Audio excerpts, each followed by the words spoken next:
Voilà, je vous le disais, au début de ce journal, nous recevons sur ce plateau le ministre de l'économie numérique, de l'information et de la communication, M. Mahamadou Camara. Monsieur le ministre, bonjour. Bonjour.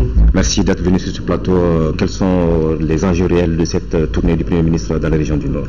Bon, je crois que le Premier ministre l'a expliqué de manière assez explicite. Il s'agissait pour le gouvernement de venir sur le terrain pour s'enquérir de l'avancée des grands chantiers qui concernent la reconstruction du Nord Mali.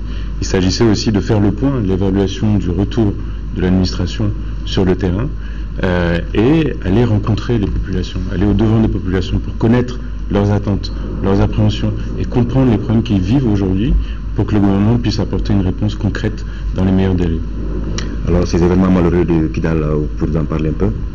Oui, écoutez, on est tous émus par ce qui s'est passé. Je voudrais commencer par saluer la mémoire des soldats maliens qui sont tombés et surtout condamner une nouvelle fois, de la manière la plus vigoureuse qui soit, ces actes criminels.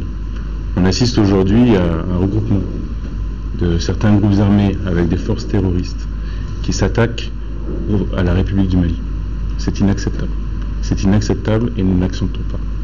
Tout est fait aujourd'hui pour que nos compatriotes qui sont détenus en otage au gouvernement soient libérés. Tout est fait pour que dans le cadre de la CEDEAO, notre organisation sous-régionale, nous puissions trouver les solutions qui nous permettent de sortir de cette situation de violence et de faire en sorte que l'autorité de l'État s'assume sur l'ensemble du territoire national. Aujourd'hui, c'est ça l'enjeu. Je peux vous dire que le président de la République a eu des échanges avec ses homologues, avec ses pairs de la CEDEAO, ainsi qu'avec le président de la République française, et qu'ils ont convenu que se tienne très rapidement un sommet extraordinaire de la CEDEAO, au cours duquel cette question sera posée. Je peux vous dire qu'aujourd'hui, toutes les options sont sur la table. Il faut que la violence cesse, il faut que la République soit rétablie dans ses droits sur l'ensemble du territoire. Alors, Monsieur le ministre, quel commentaire vous faites par rapport à cette réaction de nos concitoyens qui expriment leur ras-le-bol? Bon, je voudrais m'adresser à nos compatriotes pour saluer le patriotisme dont ils ont fait preuve depuis le début de ces événements. On comprend, on sent qu'il y a une conscience malienne, qu'il y a un patriotisme élevé dans notre pays. Donc à ce titre, je voudrais saluer l'ensemble des compatriotes à Bamako, comme dans les régions, mais aussi à l'extérieur, qui se mobilisent. Je voudrais aussi leur dire qu'il faut savoir raison garder. On comprend cet emballement, on comprend, et on est heureux de voir que nos compatriotes sont derrière le gouvernement du Mali. Cela dit, j'appelle au calme.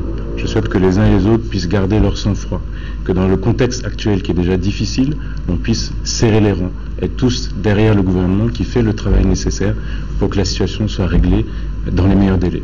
Voilà, donc j'appelle au calme, je demande à ce que la mobilisation continue, mais dans le calme, dans la tranquillité.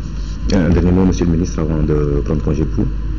Oui, bon, je voudrais vous dire que le Premier ministre va rentrer demain matin. Dès son retour, il va rencontrer le président et les ministres concernés par la situation. Un point sera fait et le chef de l'État sera amené à s'exprimer devant la nation demain. Merci Monsieur le ministre. Je rappelle donc que Monsieur le ministre était là pour nous parler des enjeux de la tournée du Premier ministre dans les régions du Nord. Ouverture